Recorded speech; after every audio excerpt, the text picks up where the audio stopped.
A premonition is a strong feeling that something is about to happen, especially something unpleasant. The following is about a man who studied people who had premonitions.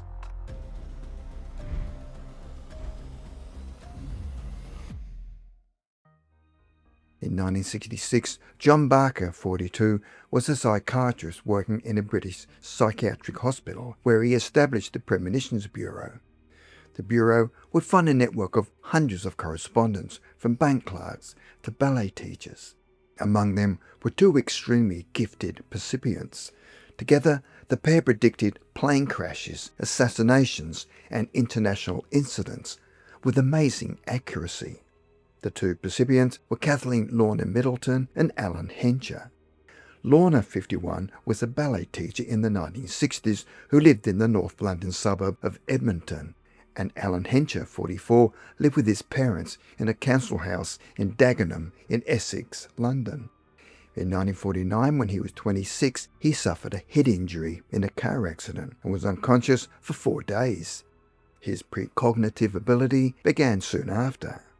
Lorna had experienced premonitions throughout her life where a headache would precede an earthquake. Names and numbers would appear to her and was drawn to these events by what appears to be a blaze of light.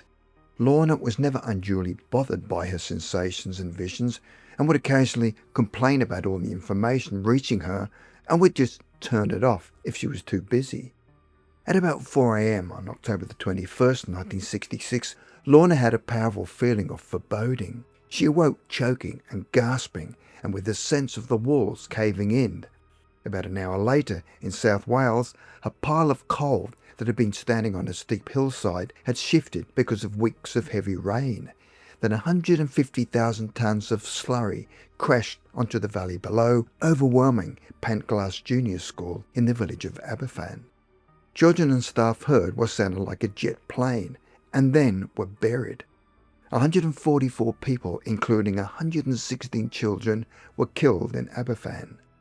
18 houses were destroyed, and in some places the slurry lay 30 feet deep.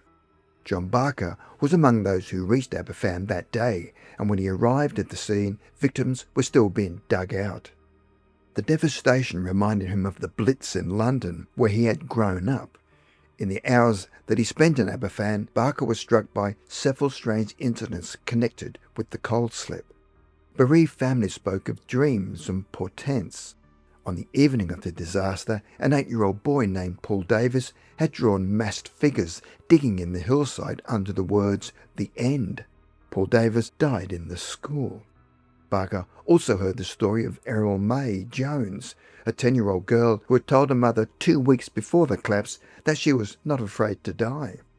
The day before the disaster, she said to her mother, "Mummy, let me tell you about my dream last night."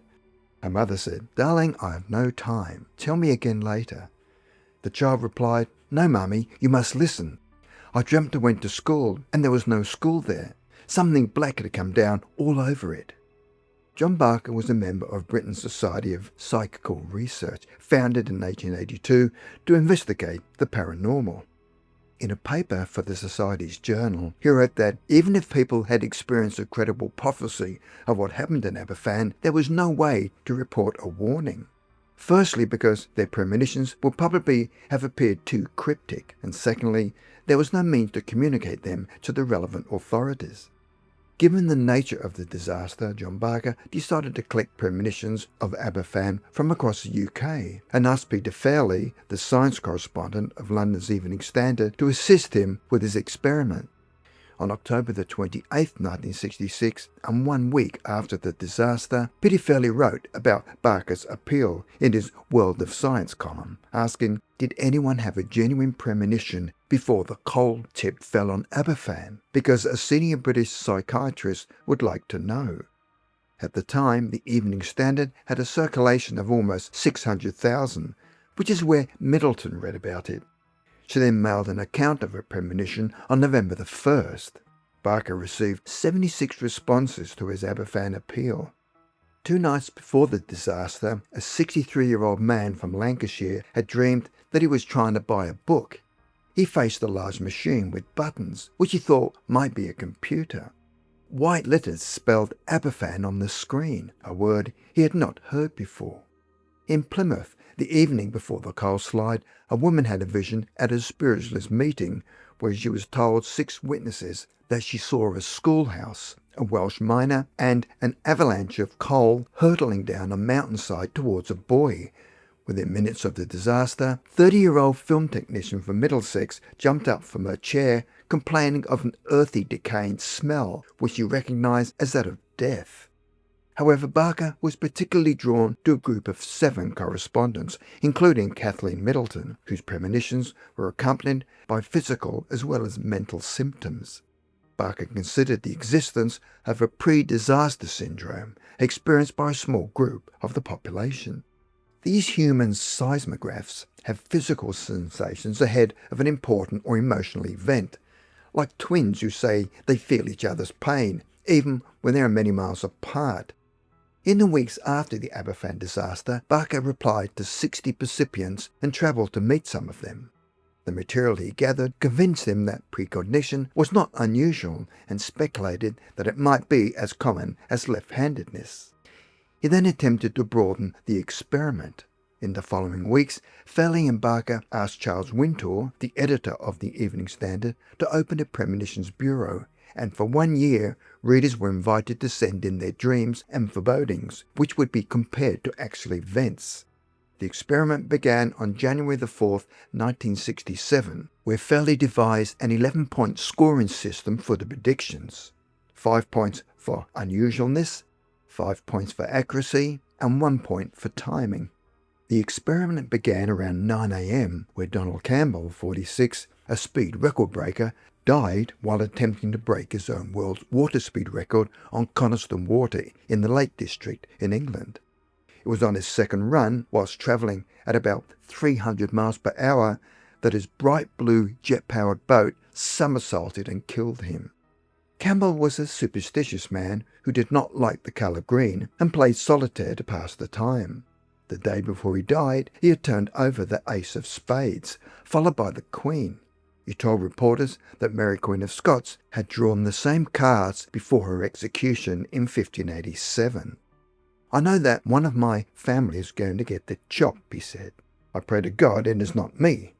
To any rational thinking person, premonitions should be impossible, but they come true all the time and are not just coincidences.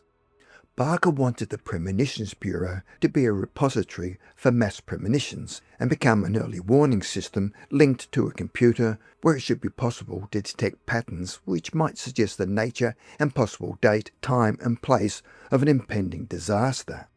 In its first 48 hours, the Premonitions Bureau received more than 20 warnings and got its first major hit in the spring of 1967. On March the 21st at 6 a.m, Alan Hencher, who was also one of the Aberfan premonitionists, telephoned Barker and predicted there would be a plane crash over mountains with around 124 people. 30 days later, a Britannia passenger aircraft carrying 130 people attempted to land in Nicosia, Cyprus during bad weather. The plane was on its way from Bangkok to Basel and made a low circuit of the airport before crashing into a hill, breaking into pieces and catching fire. The Evening Standard headline read, 124 die in airliner, and the newspaper published Hencher's premonition alongside the news coverage. The incredible story of the man who dreamed disaster. Like Middleton, Hencher had physical symptoms, which he describes as a sick headache and a heavy, dull feeling as if a band of steel were around his head. Barker had arranged to speak to him the following day, and shortly before 1 a.m. in the morning, Barker's telephone rang. A panicked Hencher told him to check his gas supply, as he'd been worried about him all day. But Barker lived in a large rented house near the village of Yockleton, and there was no gas connected. Hencher asked whether he owned a dark car, and Barker said yes, dark green. Hencher warned him to be very careful and look after yourself. Barker asked whether his life was in danger, and he replied yes. Barker was very aware of Hencher and his premonitions of Aberfan and the recent plane crash, and was concerned about his prediction.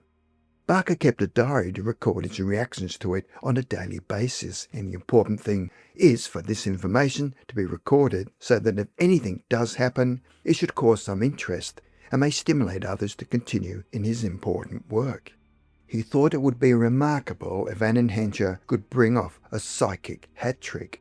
Barker shared his memo about Hencher's warning with Middleton, who was also writing to him regularly.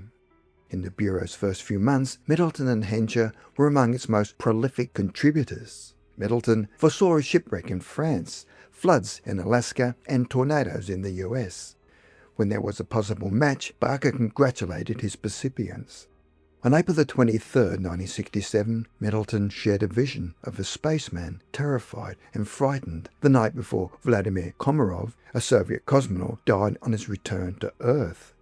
Middleton was 100% correct about her premonition. On May 1, 1967, Hencher telephoned Barker again about another air disaster that would take place within 3 weeks. The plane had distinctive tail fins and there would be children involved. Before he went to bed, Barker wrote a letter to Fowley about the importance of the information he'd just been given, saying, "What if he's right again? And how can we stop it? If only we could get more information." In autumn 1967, both Hencher and Middleton predicted a railway crash on the main line heading into London. On November 1st, Middleton had a vision of a crowd on a railway platform and the words Charing Cross, which is an underground station in central London. 4 days later, a passenger train from Hastings in southern England was derailed on its way to the station, killing 49 people. Hencher was on a night shift and was taken to the sick bay with a headache at the time of the crash.